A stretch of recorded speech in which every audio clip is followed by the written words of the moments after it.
Muito bom dia. O Zebu para o Mundo de hoje aborda o mercado pecuário, pecuária de corte principalmente. Nós temos um dado da Scott Consultoria que aponta que de janeiro até a metade de outubro, ou seja, praticamente agora, o boi gordo subiu 33,5%. A arroba subiu 33,5% nesse período. A cotação já chega a 270, 275, dependendo da praça, 280 e o boi China 287, enfim. Muita gente acredita que a arroba caminha para os R$300 até o final de 2020. São especulações. O contrato futuro de boi gordo fechou ontem, o contrato para maio, na Bolsa, a R$273. Ou seja, no pico da safra de gado, hoje nós não temos boi. Em maio do ano que vem, teoricamente, historicamente, teremos os animais da safra de capim, que começa agora, depois das chuvas. R$273 por arroba. Ou seja, o mercado especula, tem a expectativa de que mesmo com animais da safra, o boi tenha a arroba cotada a R$273 em maio do ano que vem. São assuntos, isso aqui é um aperitivo para a nossa conversa de hoje e para isso nós trouxemos um especialista, um produtor rural que nasceu na terra, nasceu na fazenda, vem de uma família muito tradicional na região centro-oeste do país, no setor de pecuária principalmente. Hoje, com a integração, a família vive os sistemas integrados. Eu estou falando do nosso amigo Laucídio Coelho Neto, que foi por muitos anos presidente da Acrisul, Associação dos Criadores de Mato Grosso do Sul, uma entidade de mais de 80 anos. E eu posso dizer, porque acompanhei de perto, o Laucídio Coelho Neto, quando presidente da Acrisul, a entidade teve um papel muito importante para a pecuária, não só de Mato Grosso do Sul, onde ela está sediada, mas também para todo o Brasil, sendo referência das informações. E para conversar com o Laucídio Coelho, também convidei um amigo, um companheiro de trabalho, Fabiano Reis, que você conhece muito bem, apresenta diariamente aqui na nossa programação, em 3 edições, o Agricultura BR. Portanto, teremos uma conversa muito proveitosa, assim eu espero. E você pode participar também, tem o nosso telefone, se quiser conversar com o Laucídio Coelho Neto ou com o Fabiano, mande a sua mensagem para nós. Bom dia. Bom dia, Zé. Bom dia, Jorge. Bom dia, Laucídio. Saudade de você, Laucídio. Quanto tempo a gente não... Fazia dias que eu não aparecia. Que bom. Você fica mais na fazenda ou mais na cidade, Campo Grande? Eu divido o tempo, um pouco mais na fazenda. Tem muita coisa para fazer na fazenda? Isso não acaba nunca, né? Fazenda é fazendo sempre, né? É permanente. Laucídio, boi gordo, 33% de alta. Quer dizer, em novembro do ano passado, quando começou aquela escalada de alta nos preços da arroba, né? A gente se lembra muito bem disso. 190, R$200, R$230. Então foi aquela coisa que se pensava, bom, o teto chegou, R$230. Um ano depois nós estamos caminhando, muita gente diz, para R$300. Como é que você avalia 2020, essa escalada de novembro para cá, novembro do ano passado para cá? Acho que ela demorou bastante para acontecer. Nós tivemos uma crise na pecuária, que eu tenho a impressão que seja a mais longa que eu, pelo menos, vivi. Nós tivemos várias crises na pecuária, mas todas elas de curta duração.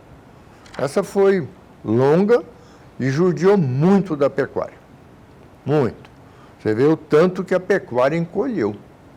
Quantos anos durou isso, Laucídio? Uns 5 anos de preço ruim. E sendo que desses 5 anos, teve uns piques muito ruins, né? E isso aí fez com que a pecuária, como atividade econômica, ficou totalmente marginal. Eu tinha até vergonha de falar que era pecuarista, né? Era sobrevivência. Então, esse boi aí de 280, eu começo a acreditar que com R$ 280 eu possa contar para meus amigos que eu sou pecuarista. Essa posição do Laucídio é interessante. Laucídio, eu lembro isso lá na Crisul. Eu fui assessor de imprensa na Crisul também, então tenho uma relação muito forte com a associação, com o seu Laucídio, que era o presidente na época. E eu lembro quando começou a ter aquelas unções, aquelas fusões das indústrias frigoríficas que montaram os grandes grupos e como que isso estava impactando, estava empobrecendo o pecuarista brasileiro. Se tinham as reuniões, se tinham aqueles trabalhos que eram feitos dentro da associação para tentar buscar alternativas, para buscar modos de trabalhar, mas a pecuária já vem sendo pressionada há muito tempo, né? A gente pode colocar antes de 2005, 2003, a gente já estava vindo numa situação da pecuária sendo pressionada e essa pressão fazendo com que houvesse uma redução de rebanho, houvesse uma redução de ocupação diária também, cedendo para a agricultura principalmente. Essas fusões que resultou hoje... E financiados por governo. No JBS e no Marfrig, que praticamente são 2 frigoríficos no Brasil. Então, o JBS trocou um telefonema com o Marfrig, está feito o preço. Eles têm um poder de pressão em cima da gente muito grande. E não é de hoje isso também, né, Laucídio? Mas antigamente essa pressão envolvia mais gente. É desde a fusão. Da fusão isso aí ficou muito fácil. Você vê que o ano passado, em novembro, nós tivemos aquelas altas, quando chegou em janeiro, eles já se reorganizaram. De um dia para o outro caiu R$20 arroba. Isso aí nada mais foi que uma organização de 2. No estalo, né? Pá, cai assim. Isso aí. Então, o poder de pressão do JBS hoje não é desprezível. Não é desprezível. Mas reduziu, Laucídio, até porque, pegando essa coisa histórica de quando tiveram as fusões, de quando eles começaram a pressionar a pecuária brasileira, e o pecuarista, e aí se for fazer um levantamento de quanto que o pecuarista perdeu, aí talvez a arroba do boi talvez não devesse ser nem de 300, teria que ser mais alta ainda, se você calcular as perdas que tiveram nessa mais de 10 anos, 15 anos, 16 anos. Mas pensando que ele mesmo pressionou e fez reduzir o rebanho, e a capacidade de terminação, o pecuarista ele ficou mais efetivo, né? Ficou mais produtivo, mas mesmo assim falta gado. Tanto que ofertaram mais preço, inclusive para abater fêmeas, que não era o interesse de ninguém abater fêmeas agora, mas fizeram isso. Você acredita que eles mesmos reduziram a capacidade de produção, meio que deram uma matada na pecuária? Olha, isso é a história econômica do mundo. Quando você não ganha, você procura outra coisa. E a pecuária, realmente, como negócio, perdeu todo o atrativo. Você vê, nós chegamos a um ponto que o pior arrendamento da lavoura rendia o dobro do arrendamento da pecuária. Dobro. Então, o camarada vai arrendar para a pecuária ou vai arrendar para a agricultura? Isso é uma mudança. E nós tivemos uma mudança de concentração do lado dos frigoríficos e outra mudança de divisão dos pecuaristas, das famílias. Os grandes invernistas hoje, praticamente, são uma raça em extinção. O Brasil hoje tem poucos grandes invernistas. A tal da reforma agrária feita na Câmara é um fato. A sucessão das famílias dividiu muito a pecuária. Então, nós não nos organizamos em volta das nossas associações, dos nossos sindicatos. Então, a pecuária perdeu muito da voz. Isso eu acho que a classe aproveitar esse bom momento para tentar se reorganizar e para ter uma voz mais junto com as nossas autoridades e também junto com os frigoríficos, porque eles hoje estão muito organizados. Sem dúvida. O Laucídio, esse preço bom do boi gordo, muita gente até tenta contrapor, dizendo o seguinte, o boi subiu muito, porém os custos de produção também subiram muito, né? O Fabiano pode falar em detalhes o preço, mas milho a R$80, Fabiano. Exato. Soja R$150 chegou a saca de 60 quilos. Então, como é que você vê isso? O custo de produção prejudicou a margem do pecuarista, que agora ganhou um pouco mais com a arroba em elevação? Olha, os custos estão tirando a nossa margem ainda no nível razoável, só que isso acontece que nós temos preços bons há muito pouco tempo. Então, essa pecuária tão judiada que nós temos, ela não teve tempo de faturar e se reorganizar economicamente. E se os custos continuarem pressionando, mesmo que ele ganhe um pouco mais, todo mundo está precisando de uma graninha para botar ordem na casa. Porque nós estamos, todos nós, muito machucados. Descapitalizados? Descapitalizados. Pois não.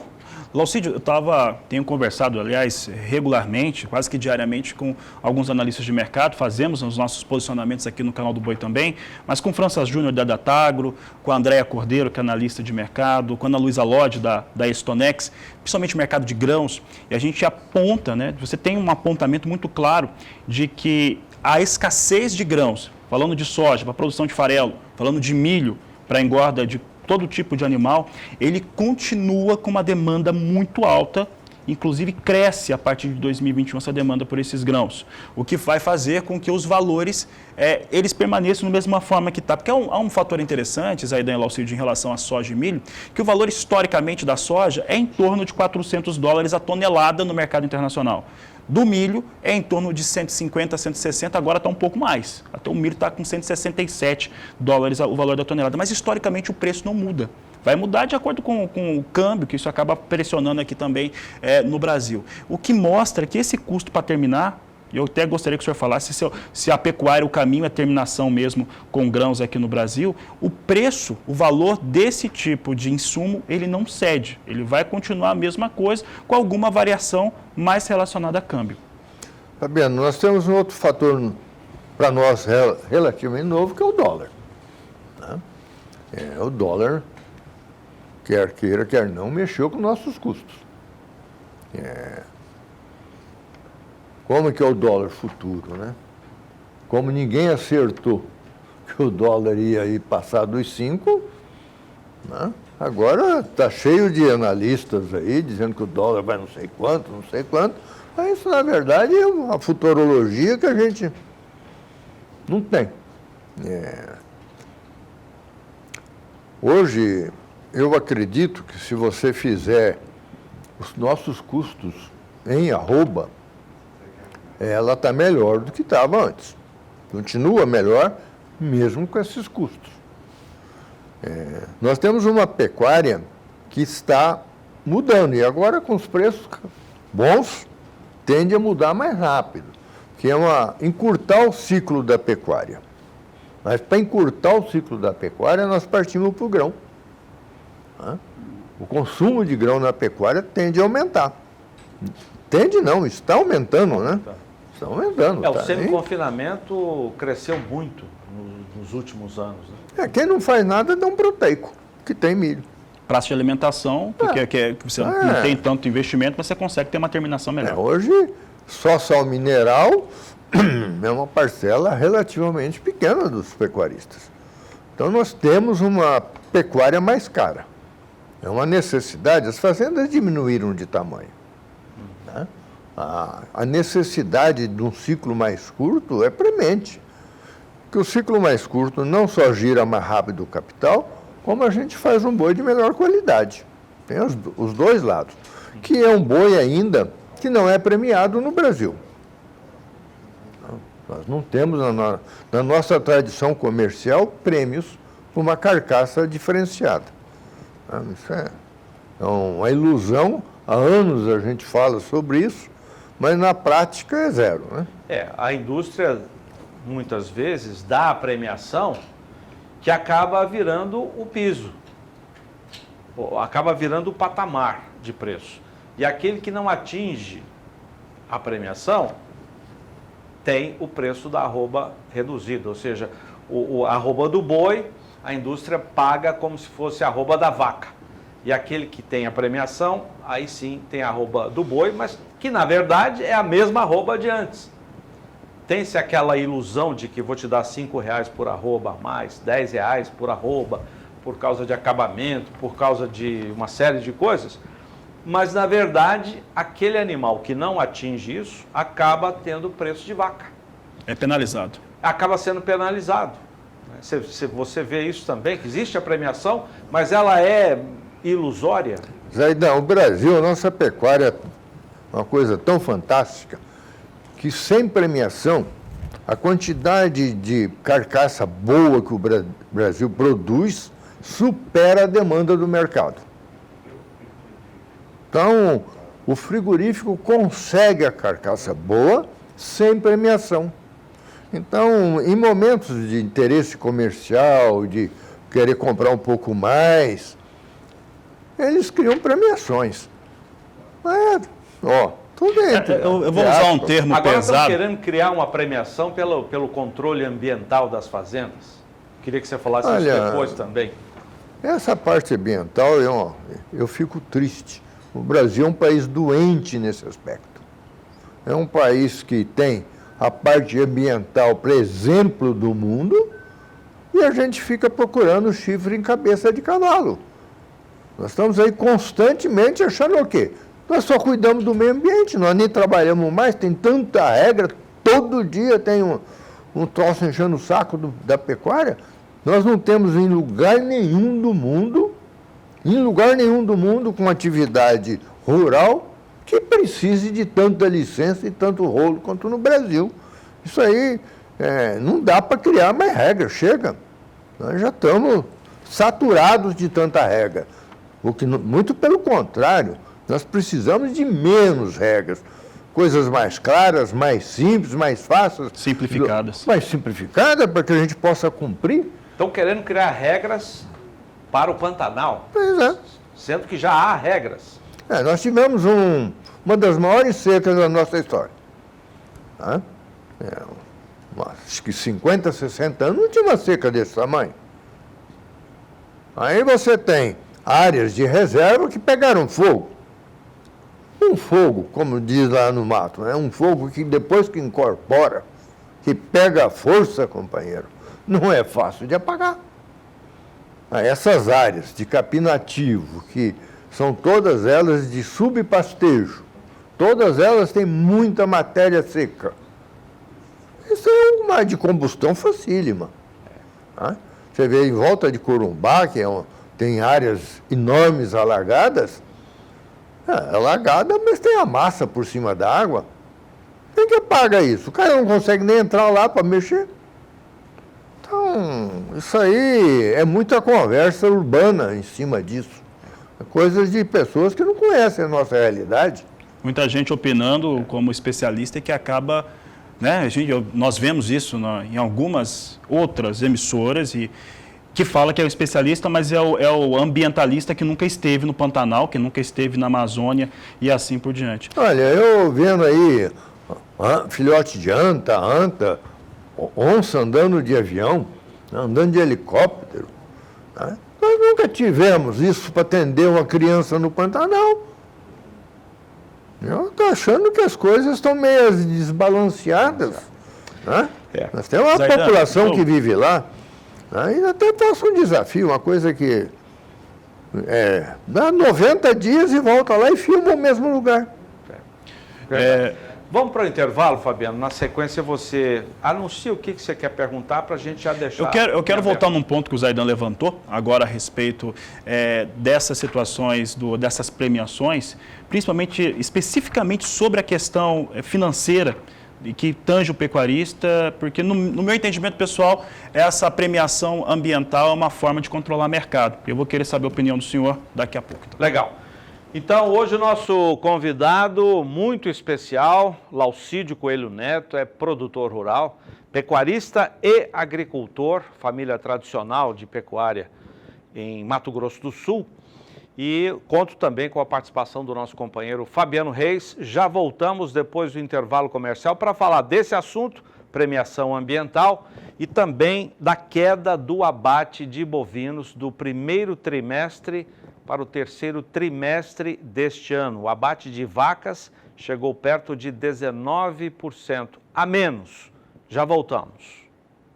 Zebu para o Mundo de hoje fala da pecuária de corte brasileira em 2020. Nosso convidado especial, o produtor rural Laucídio Coelho Neto, foi presidente da Acrisul, Associação dos Criadores de Mato Grosso do Sul, durante muitos anos. E eu conto também com a participação do nosso companheiro Fabiano Reis, que apresenta aqui no canal do Boi o programa em 3 edições Agricultura BR. Fabiano deixou antes do intervalo uma questão que a gente já estava debatendo aqui com o Laucídio, que é a premiação.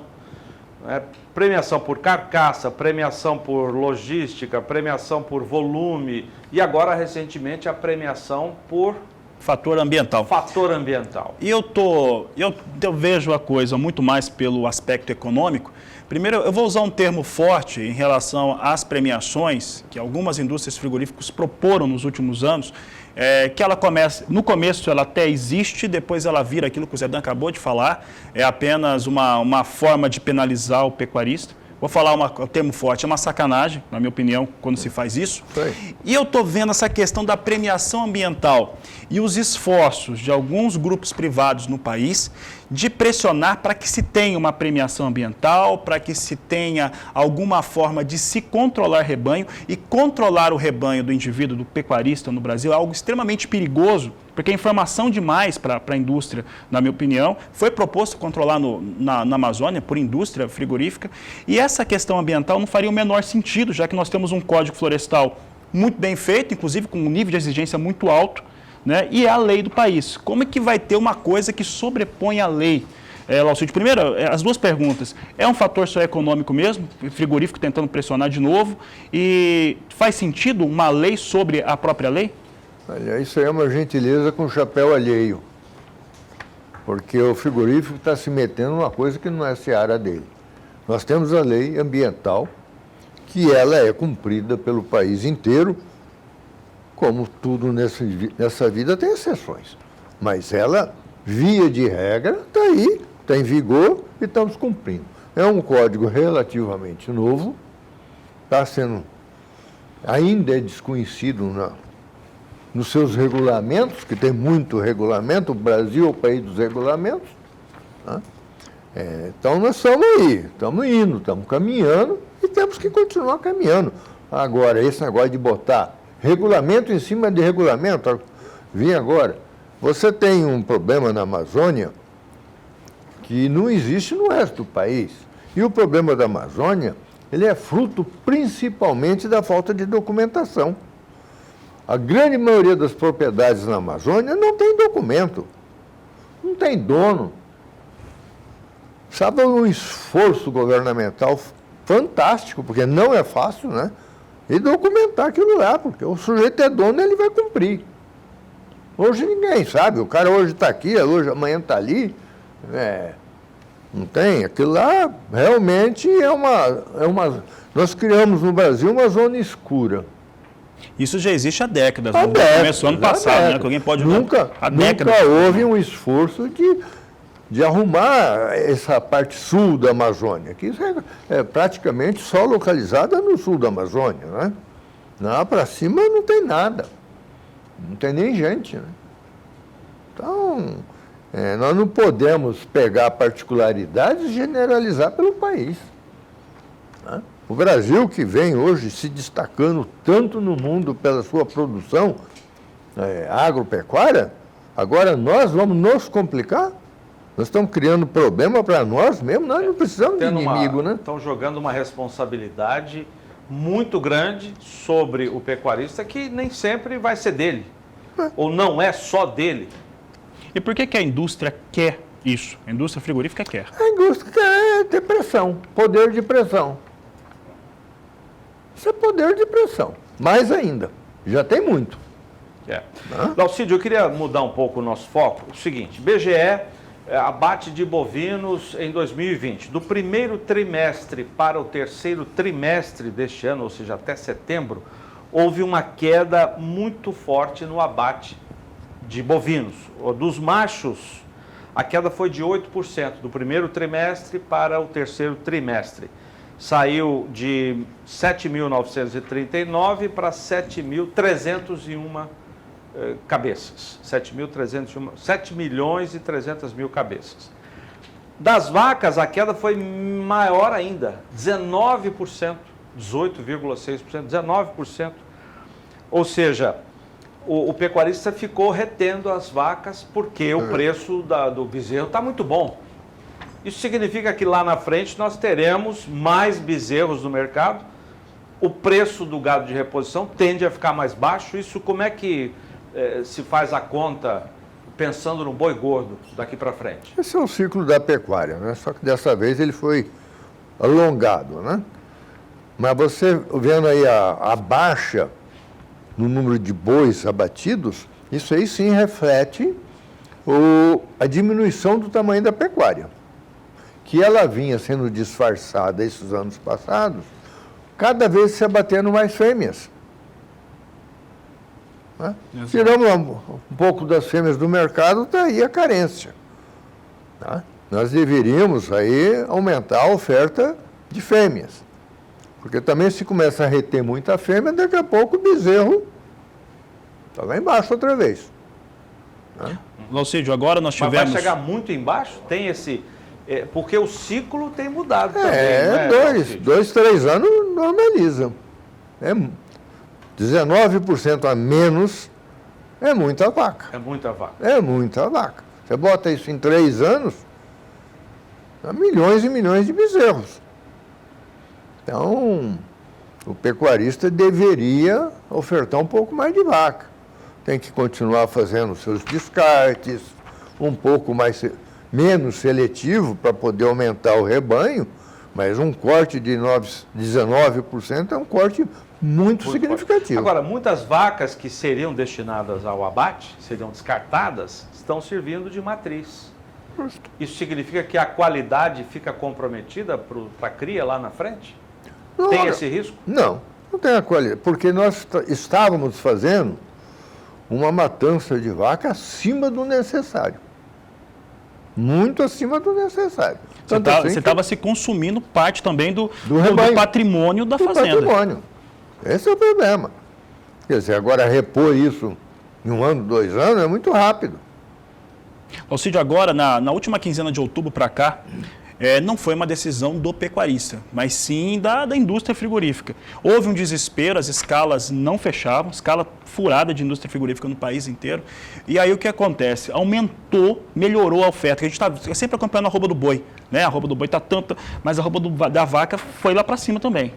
E aí nisso muita gente... Então, novilha mais ainda. E aí o que acontece? O pessoal mandou para o gancho. Agora, dessa última quinzena de outubro para agora, comecinho de novembro, o movimento que tem é muita gente mandando fêmea para o gancho, porque o preço melhorou. Não tem boi para bater. A alternativa. Pagou melhor, vai para o gancho, mesmo querendo acumular para ter bezerro ano que vem.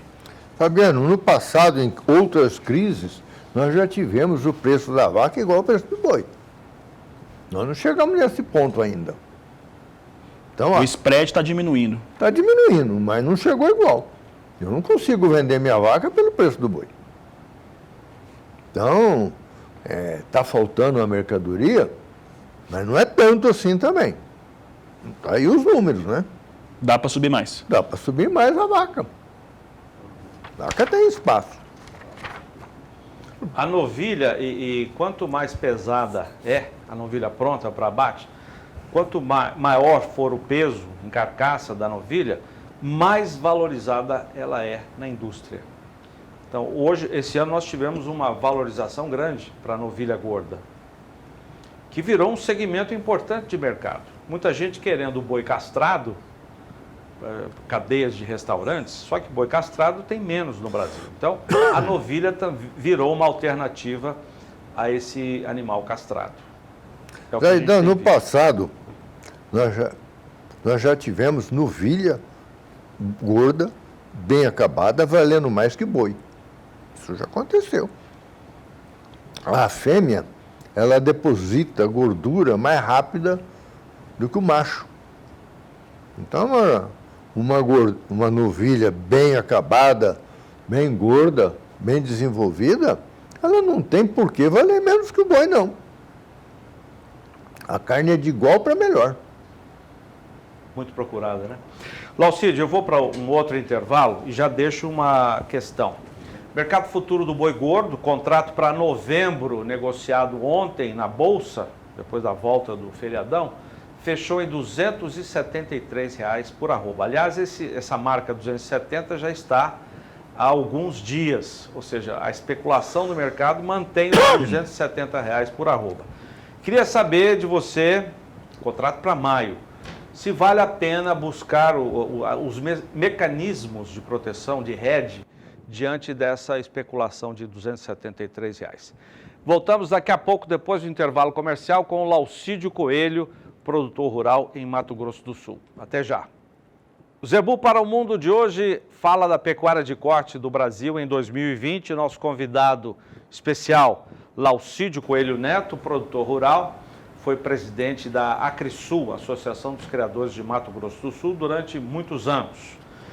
E, Laucídio, eu deixei o questionamento seguinte: mercado futuro do boi gordo, ontem, na volta do feriado, o contrato para maio do ano que vem fechou em R$ 273 por arroba.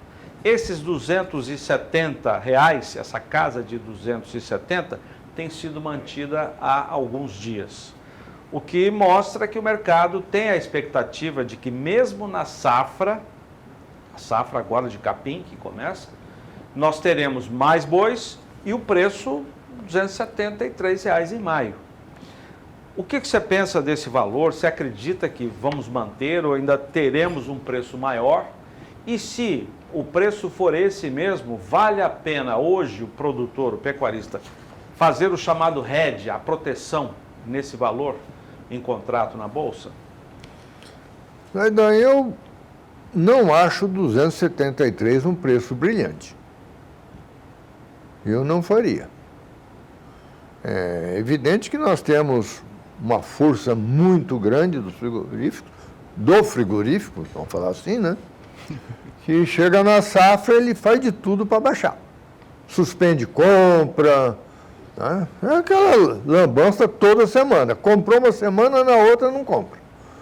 Isso a gente está careca de tanto ver isso aí, né? Que é uma sacanagem. Mas ou dá R$2 a mais em São Paulo, tira 4 aqui, em, né? Campo Grande. Vai balanceando, balanceia os porque estados. Porque hoje, nossos frigoríficos, eles têm plantas em todas as regiões importantes de produção. Então, ele compra onde tem maior oferta, diminui onde a oferta é menor. Isso dá um poder de manipular preço muito grande. É muito grande. A minha expectativa, pelo menos, é que nós vamos trabalhar com preços acima de 280. Para maio?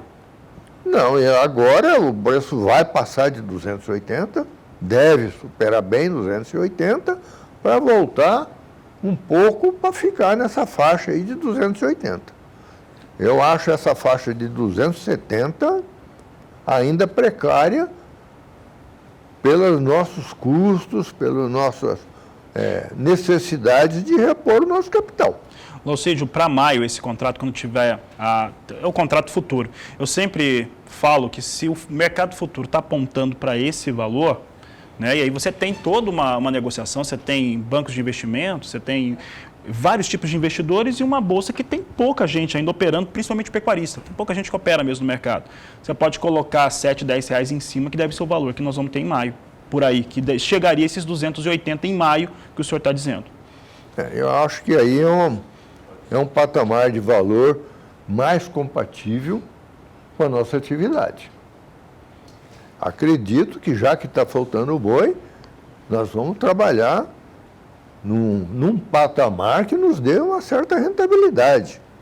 Uma certa rentabilidade, porque os custos e não vai melhorar, estão vindo, o custo não melhora. Estão vindo, né? Mas mesmo com a safra de milho, que não é a melhor, a safra de verão, né? A segunda safra é melhor, mas mesmo com o milho chegando ao mercado, nesta safra, o custo não deve cair, Laucídio? Olha, com esse dólar nós temos, por exemplo, o preço de adubo, lá em cima. Os insumos as moléculas, a grande maioria delas são importadas. Eu vou até trazer aqui, é uma informação que eu vou trazer no meu programa, na Agricultura, daqui a pouco, mas a Stonex acabou de divulgar, hoje mais cedo, reduziu a estimativa de primeira safra de milho de quase 28 para 27 milhões e 100 mil toneladas. Primeira safra de milho no Brasil é menor, diminuiu a capacidade de produção de Santa Catarina e do Rio Grande do Sul, principalmente. Então, menos milho no começo do ano que vem, com certeza. Tem menos milho no mercado. É um fundamento para manter esse preço. Exatamente. O milho não cede preço. Milho mantém preço. Se alguém depende de milho, entenda que vai continuar em patamares altos. Não tem como reduzir. Fabiano, o milho está nesse preço principalmente por causa da exportação. O Brasil, alguns poucos anos atrás, não exportava nada de milho. Era zero. Era zero. Então, nós tínhamos que engolir toda a safra. Hoje, nós temos mercado para o nosso milho. Né? Então, nós vamos ter que trabalhar com um preço que compita com o exterior. Esse preço vai ter que ter um balanceamento. Se lá fora está pagando mais que aqui dentro, não vou mandar o milho para lá. Né? É isso aí. Bom, chegamos ao final do Zebu para o Mundo. Obrigado, Fabiano. Bom programa daqui a pouco para você. Obrigado, Zaidan. Obrigado, seu Laucídio. Sempre um prazer estar com o senhor. O prazer é meu. Laucídio, muito bom rever o senhor aqui na nossa programação. Espero que venha mais vezes. Satisfeito. É um prazer mesmo. Muito obrigado. Zebu para o Mundo, sempre às 10h45 da manhã, no horário de Brasília. Obrigado a você, obrigado também aos nossos companheiros aqui nessa entrevista. Até a próxima.